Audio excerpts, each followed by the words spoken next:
अस्सलाम वालेकुम। ख़वातीन में पिगमेंटेशन का होना बहुत सारी वजूहात की बिना पर हो सकता है।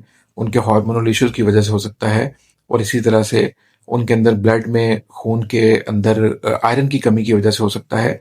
ये अमूमी तौर पर जो इग्नोर कर देने वाली चीज़ें होती हैं वो ये कि उनको अगर पीरियड्स हो रहे हैं तो वो हैवी ब्लीडिंग हो रही है, या उनको पाइल्स है ब्लीडिंग के साथ, यानी उनको खूनी बवासीर जिसे कहते हैं, उस मसले की वजह से भी अमूमी तौर पर उनके अंदर ये एचबी उनका कम हो जाता है।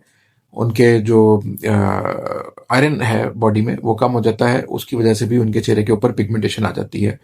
बहुत सारी ख़वातीन मेरे पास आई, उन्होंने अपनी स्किन को डैमेज कर लिया नाइट क्रीम लगा लगा के। और जी किसी डॉक्टर ने दी थी, किसी डर्माटोलॉजिस्ट ने दी थी, किसी पार्लर वाली ने दी थी, मतलब नाइट क्रीम लगा के। हालांकि उनका सिर्फ और सिर्फ मसला ये था कि वो अपनी उस ब्लीडिंग को कंट्रोल करें।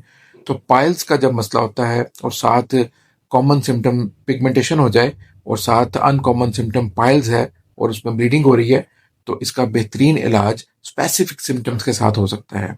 इसके लिए सिर्फ खाने की मेडिसिन से ये मुकम्मल ठीक होने के काबिल ये मर्ज है। अगर उस पर स्किन को डैमेज ना किया गया हो, अगर स्किन को डैमेज कर लिया गया है तो फिर स्किन को भी रिपेयर करना बहुत ज़्यादा ज़रूरी होगा। तो इसलिए अगर पाइल्स है और खूनी बवासीर है तो समझ लें कि उसका इलाज बहुत ज़्यादा ज़रूरी है। जब तक वो ठीक नहीं होगी, पिगमेंटेशन ठीक नहीं हो सकती। तो इसके लिए प्रॉपर इलाज करवाएं। इंशाल्लाह उम्मीद है कि आपका ये छाइयों का मसला इसी से ही ठीक हो जाएगा। इजाज़त दें। अल्लाह हाफिज़।